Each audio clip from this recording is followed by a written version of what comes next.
Hello violinists, welcome to Prime Strings.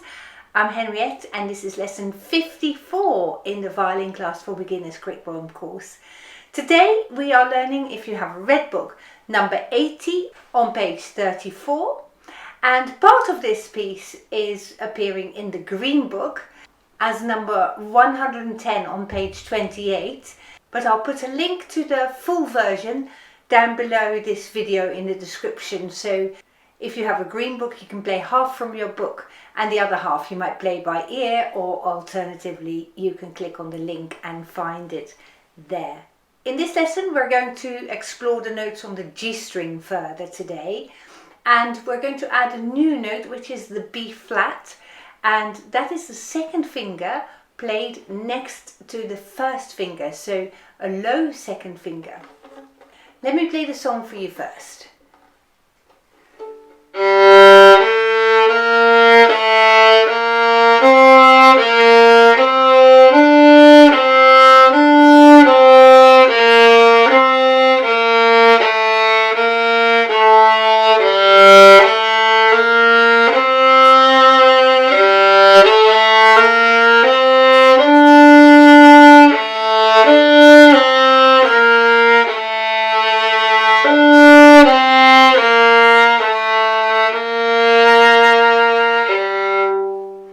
I think that's a nice atmospheric piece. So your finger pattern is going to be on the G string, your first finger in its normal position, your second finger comes really close, and then you've got a space for your third finger and a space for your fourth finger as well. So where we used to play like this, the second finger has now moved back, so it comes next to the first finger. And because of that, you are now having a space between your second and third fingers. And it's quite nice, you might practice that actually just with the second and third fingers, to practice that a couple of times. So you might practice it on your shoulder as well. Second finger high, second finger low, second finger high, second finger low. And while you do that, make sure that your thumb is nice and soft here.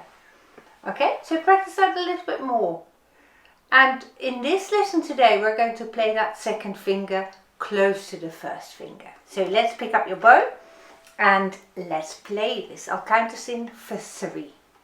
1, 2, 3.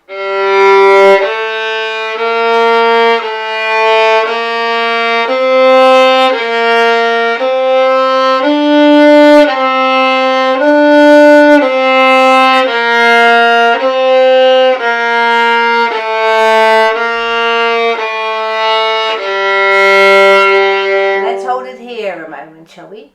Now some of you might think, I find that very hard to put the fourth finger down.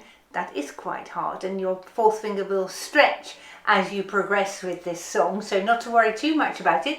But what you can do to allow your little finger to stretch a little bit more is bring your thumb up, and bringing your thumb this way will allow your fourth finger, your pinky, to stretch a little bit more. So if you find it difficult to reach your fourth finger because you're now playing your second finger lower, remember to let your thumb come up just to assist your fourth finger a little bit, and your thumb might go like that.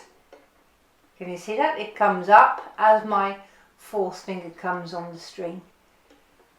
There's another little technique for you there. So now let's play the second line where we're going to slur the notes. And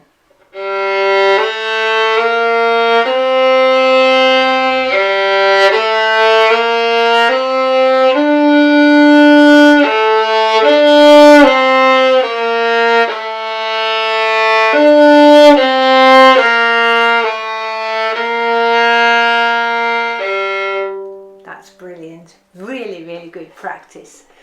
So let's now think for a moment about what the letter names of these notes are. When you play an open G string, that note is called G, of course. When you play one finger on the G string, the note is called A. That low second finger that we're playing today is called B flat. The third finger is a C and the fourth finger is a D. And you know, if you've been following this course, that I'm quite keen for you to learn the letter names of these notes. So see if you can get those into your head today. G, A, B flat, C, D, and then you know them forever. Now let's play the whole song from the beginning to the end, but we won't play repeats. So from the beginning, first line, and then the second line. When we do that, I want you to make your bow strokes reasonably long. So we're using what I call the grand middle of the bow. So about 10 centimetre from heel and point is what you're not playing, but all the rest you make your bows nice and long. And then when you hit those 3 notes slurred, you're going to make the bows even longer so you can fit all 3 notes on the bow. I'll count us in for 3. 1, 2, 3.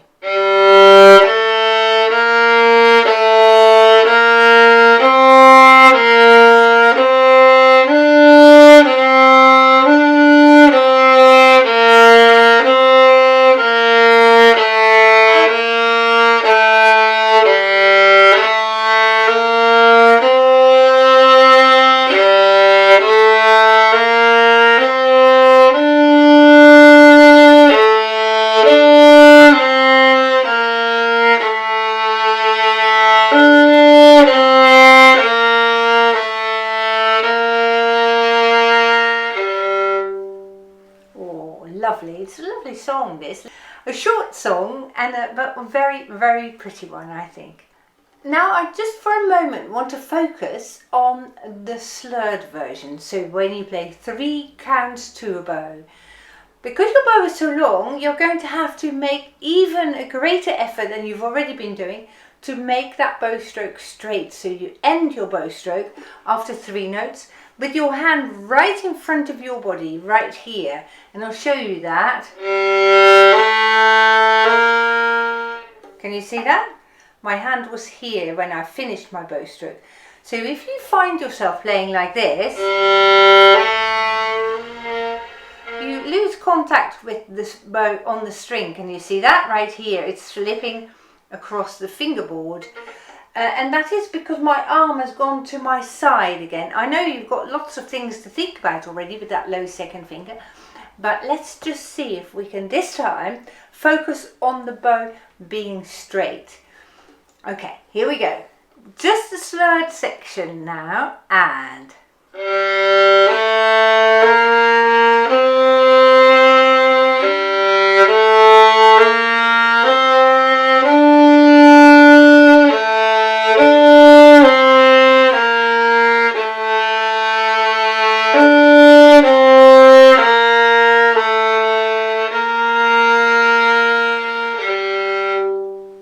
Lovely stuff. I can hear you say, but I am pushing my bow straight and still I am slipping. If that is you, you may just want to check if you've got enough rosin on this section of your bow. Just try adding a bit more rosin and hopefully you will stay better aligned here by the bridge. Another issue that you might find yourself having is that the bow has gone on its side. So if you play like this with your wrist a little bit too low, the bow rolls back with the stick towards you. We aim to play with the hair flat on the string like that. Very occasionally I see this where people's wrist is far too high and then you play with the stick rolling away from you, as it were. Let's play it one more time and aim to play the bow flat. Certainly the first 2 bars of the slurred section you might know off by heart by now.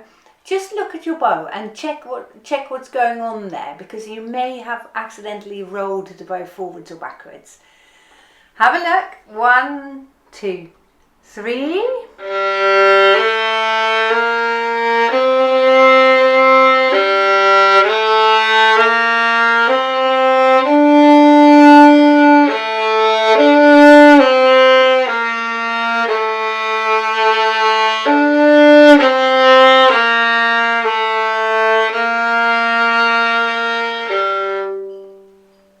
Lovely job.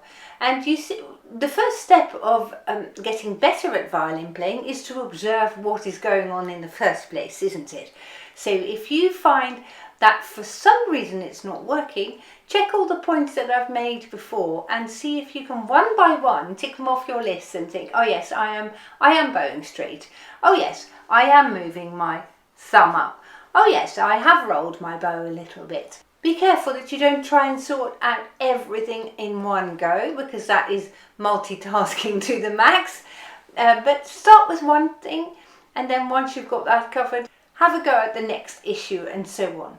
Now let's finish this lesson today by playing the whole song from the beginning to the end, and still we won't be playing the repeats. I'll count us in for 3. 1, 2, 3.